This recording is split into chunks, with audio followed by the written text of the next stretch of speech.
This is Geometry Lesson 3.2. Today we're going to talk about constructing perpendicular bisectors and midpoints. So remember, a midpoint is a point on a segment that has that cuts the segment into two equal or congruent parts. So on a segment, remember, you have your two endpoints, and the midpoint would show two congruent parts on the segment. A line of symmetry, you might have talked about this a long time ago in math or maybe art. So a line of symmetry is something that's going to bisect an object so that each side is a mirror reflection of the other. So for example, it's not the best stick person, but you can get an idea from this. If I were to cut this guy in half, he'd have congruent parts on equal sides. So this would be my line of symmetry. So here we have some terms we need to talk about. A bisector, remember, is something that's cutting it into two equal parts. It will be cutting through the midpoint. When it is a segment bisector, it's cutting that particular segment into two equal parts. So we have three different lines here that are segment bisectors. So we have this one here, line M. It's cutting right through the midpoint O. It's angled, doesn't need to be any specific angle to be a bisector. L right here is also a segment bisector. As you can see, it's going through the midpoint of AB. And we also have line N. N is also going through that midpoint O, cutting AB into two equal parts. So a segment bisector would be a line, could be a ray, could be another segment that bisects a segment or cuts the segment in half. To be a perpendicular bisector, it has to create a perpendicular angle to the particular segment you're cutting in half. So there's only one way to have a perpendicular bisector for a segment. It's going to go through the midpoint, cutting it into two congruent parts, but it's also going to create that 90-degree angle. And so the perpendicular bisector conjecture states that if you have a point on the perpendicular bisector, so you can see here that this blue line is the perpendicular bisector for AB, then it is blank from the endpoint. So here you can see I have 4 points emphasized on this line. And if I look at the distance from those points to the endpoints, what do you notice about each side's distance? So we have the orange one here. Each of those lengths would be the same length. The purple colored one, those would be the same length. Obviously not the same as the orange, but same to each other.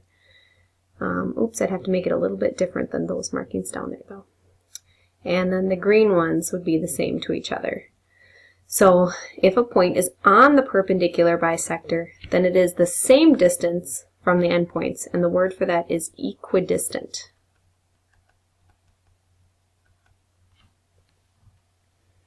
And it's important to know that it's equidistant because that's how we're going to use the construction techniques. We're going to use our compass to find an equidistant point away from both endpoints. So I'm going to start with a segment, and I want to cut the segment in half with a perpendicular bisector. And what I want to create is a point that is equidistant somewhere along that imaginary bisector here from both of the endpoints. So to do that, I'm going to choose a distance, and it can be really any distance you want as long as it's going to go more than halfway across the segment. And what I'm going to do is I'm going to make an arc. I'm going to make that arc, make it more like a semicircle, and I'll flip it around and I'll do that exact same measurement off the other endpoint. It has to be the same because that would be equidistant from both endpoints. Now you can see I have two intersection points where my arcs crossed. Those intersection points are where both arc marks are equidistant from those endpoints. And so then I can take my straight edge and I can connect those two intersection points. And what that creates is a perpendicular bisector. So this first part of the segment is congruent to the second part of the segment, and we've created a 90-degree angle. So if I flip around the perpendicular bisector conjecture and create the converse, it says that if I know my points are equidistant from the endpoints, then it has to be on the perpendicular bisector of the segment. So if a point is equidistant from the endpoints, then it is on the perpendicular bisector of the segment, and I can imply that this is 90 degrees then, and these would be congruent. And remember, the perpendicular bisector, because it's bisecting it, it is creating the midpoint, and that's going to be important for something else we create.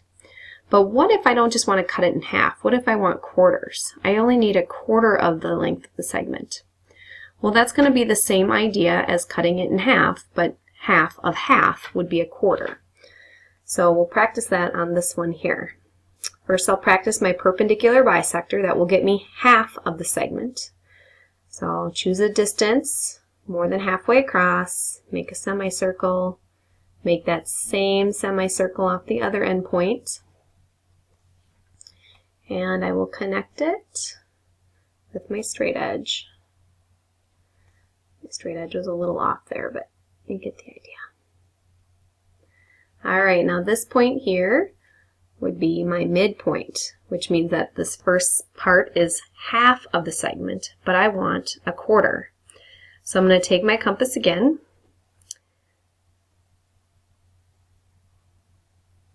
and I will place it on the original endpoint, and I want to go more than halfway across the half of that segment. So we're right here, keep that same size, bring it to the midpoint, make another semicircle, and then I'll connect those two with a straight edge.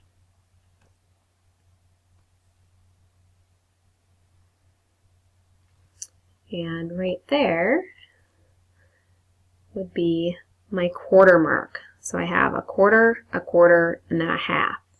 So this would be the distance of 1/4 of the original segment, whereas this is the distance of 1/2 of the original segment. So if it had asked for 3/4, you would want half plus a fourth. So that would be 3/4 of the original segment. Okay, so the perpendicular bisector, remember, makes that midpoint, and it also cuts the side or segment in half. So that's going to help us find two special things on triangles. The first item is called a median, and a median is when you connect a midpoint on one side to the opposite corner of the triangle. So here you can see we've created the midpoint. That would have to be through constructing a perpendicular bisector and then connecting that point to the opposite corner. It will not always produce a 90-degree angle. So let's try constructing a median here. Now it didn't specify what side to find the midpoint on, so we'll just do the base. And I'm going to place my compass point on the end point of that side, which is the vertex. Make sure I go more than halfway across my segment, and I'll make a semicircle. Then I'm going to flip it around, go to the other end point of that particular side, make another semicircle. Now because I'm not concerned about the actual perpendicular bisector line, I just need the midpoint. You don't have to make this full segment if you don't want to. All you need to emphasize is where it crosses that side. So right here is the midpoint, which means this half and this half are congruent. Now this is not my final answer. I do want to create the median.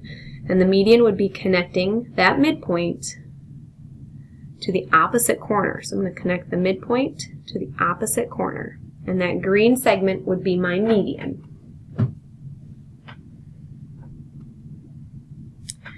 Now a midsegment is another special segment on a triangle based off the midpoints.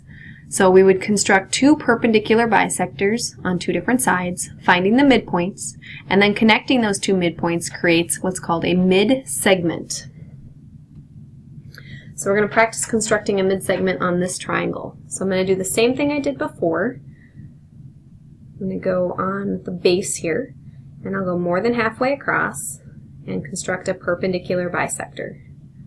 So make my semicircle, flip it around, make another semicircle, and then I'll connect those two intersecting points. So right there would be my first midpoint. And these two would be congruent in length. I'm going to repeat those same steps on a different side. It didn't specify what two sides we had to use, so I'll go off this left side here. And I need to go more than halfway across that side length. So let me get on the corner better there. I'll make my semicircle. Oh shoot, I wanted that red. Let's try that again.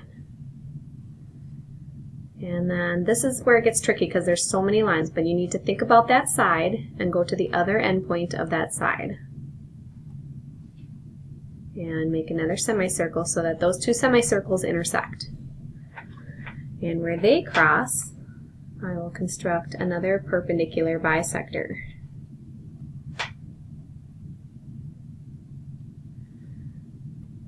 Okay, now a big mistake is people get confused on where the midpoint is, because it is crossing two of the sides.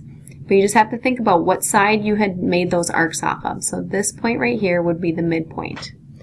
Now to create the mid-segment, you're just connecting those two midpoints. So from midpoint to midpoint. And I should mark that this was the same length on both sides for that midpoint. So I've created this black mid-segment right there. And this will be the practice problems for this lesson.